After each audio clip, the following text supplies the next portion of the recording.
All right, guys, we're going to do a little bit more of this cheap rifles at 35 yards shooting with basically ball camo. This is kind of pushing it right here, too. This is Savage Mark II FV SR. And SR has a threaded bull barrel. FV, it's bull barrel. It comes with the Picatinny rail already mounted on there. I added, it's kind of cheating because I haven't used a bipod on the other guns right there, but it's on there. I'm not going to pull it off there. But the rifle itself is definitely cheap enough, in the cheap category. The scope's not. I've been doing this y'all with a 9-power scope right. It's got a Riton scope on it, 24-power scope on it. So I'm going to turn down the power to 9-power. And just see how we do. 35 yards here. Okay, we're going to shoot with some Federal automatics. Got 5 rounds left. So look in there. Now, this is a brand new box when I started this series. So that's the last of this box. So, tells you how much ammo going through just for this series. I'm sure I did, a little bit of alpha for sighting a scope or something like that. But then we're going to do Monarch ammo, Gila, Winchester Super X, and Remington bucket of bolts, the golden bolts. That's Monarch ammo. I don't know what to think about this yet. I don't. Some rifles just shoots good in it. Some rifles not, but I might like this stuff. I don't know. Yeah, might be definitely worth like size and weight of these things. It might be worth trying it. But let me pause you, set you up here. We're at 35 yards. See what we can do. All right, guys. I want to aim for that bottom horizontal row right there. We'll have them fly up there higher. We'll see. Maybe we'll see them, I guess. And won't get them mixed up. Okay, Savage Mark II FV SR. Got Federal automatics here. And this set comes with an AccuTrigger on it. I think it pulls about 2.5 pounds, if I remember correctly.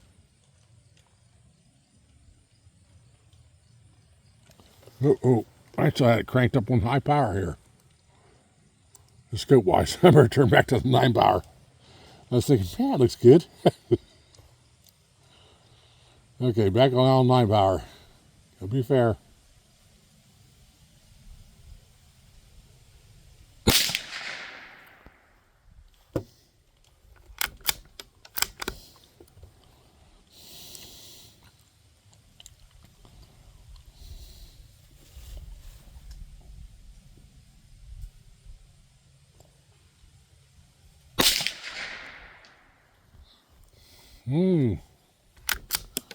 This must not like auto match. When I first got this gun, the bolt was kind of, crunchy, gritty. It smoothed out a lot. Because I put in a lot of rounds through this.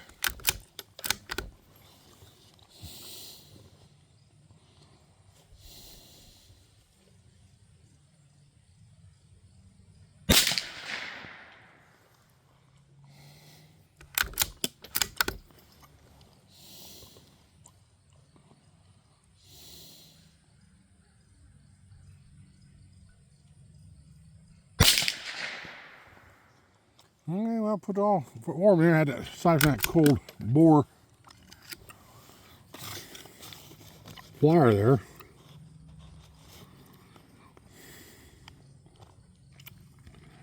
Put some Monarch in here now. This is probably about your most cheapest entry level target rifle, I guess. In my opinion, if you're going to get a Savage, I would get one with a longer barrel. This one only has like a 16 or 16.5 inch barrel, and the stock is so flimsy it touches the bull barrel if you're not careful. I get like the TR or something, or just plain old FV, one with a little bit longer barrel. I see guys like Brian Fox and Long Rifle have such good luck with theirs, I just don't get it out of this one usually. Okay, second target over.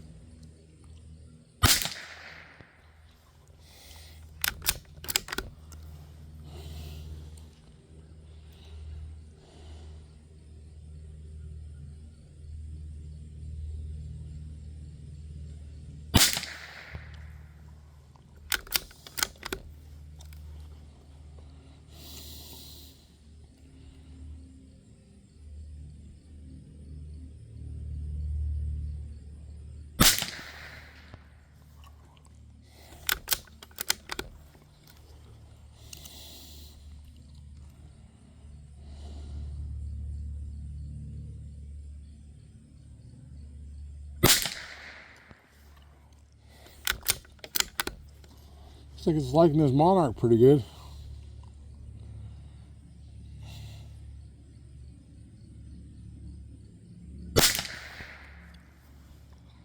Not too bad.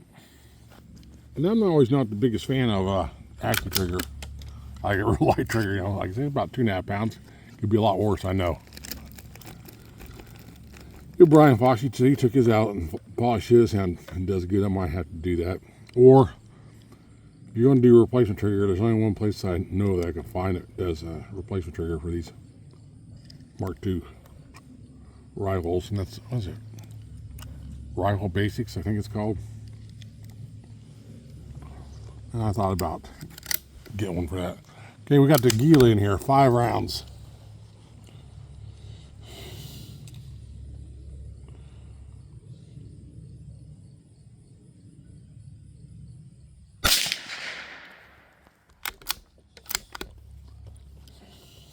Definitely sounds a little louder.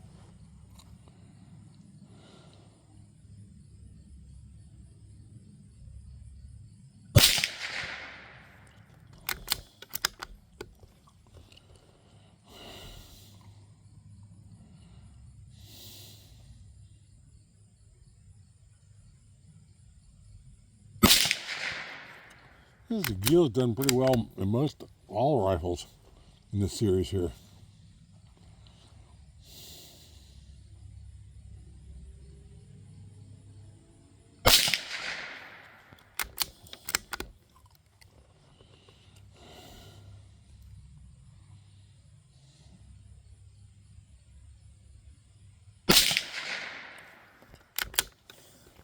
Except for the last one there.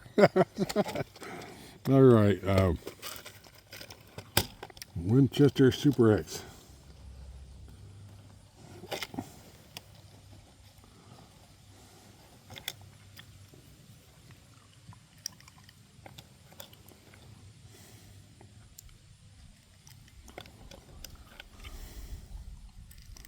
Nice day today.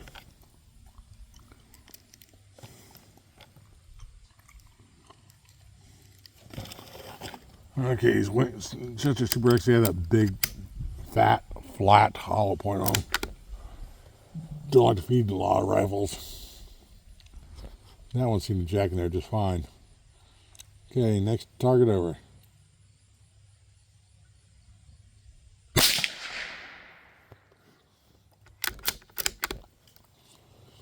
It's actually feeding in there pretty smooth for Winchesters.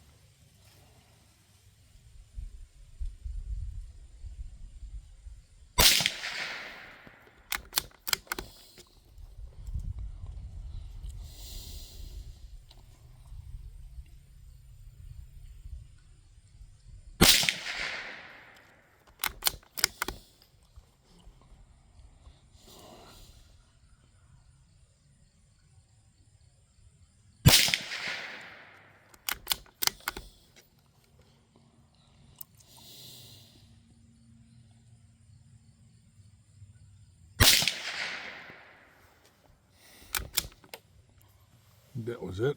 Yep. Yeah, let me get some golden bolts out here. Yeah, I really thought about, say, changing trigger on this one and stock, but basically going to buy Boyd stock for it. Occasionally I'll look every now and again, see if I can find a Mark II or Mark I. I think maybe the 93 stock will work on these on eBay. You know, wooden stock. Okay, last target over there. You know, bugs crawl my hand. Still in there. Get out of there. Can't concentrate.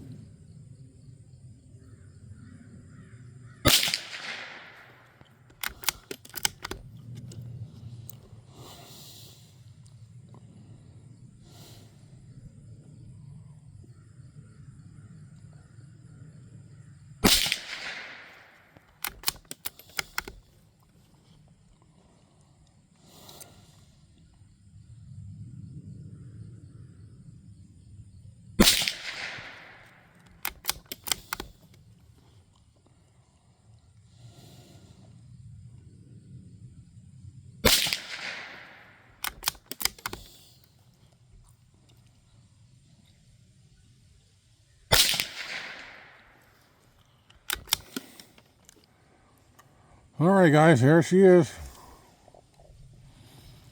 I'm going to say it's a mix up between the, well, we had the flyer there with the auto-match best cold bore. And, but then the rest tightened up pretty good there. And that Monarch, yeah. Let me turn around this gun here, we'll pause you, take you out of spotting scope. Alright, there she is guys. Let me bring this over here, kind of show you here what I'm talking about in this. If you guys can see the gap that's on this side of the barrel over here, and you can see it's barely just almost touching right here. I mean, I can run a piece of paper there, but just the slightest little bit. If you guys can watch this here, I want to show you how flexible it is, one finger doing that. I might take a Dremel and go to that side just to make it a little more. I mean, I think it's okay as long as I don't put too much pressure on it. There you can see. Or take a heat gun and heat it up and bend it the other way. I don't know. Yeah, like I say, it's a good, entry level target rifle right there. If I had to do it over again, I'd buy definitely one with a longer barrel though. Yeah, on it. I see guys shoot good with it. These ones right here, but I see guys shoot with the longer barrel ones even better. So let me know what you think, guys, and we'll talk to you next time.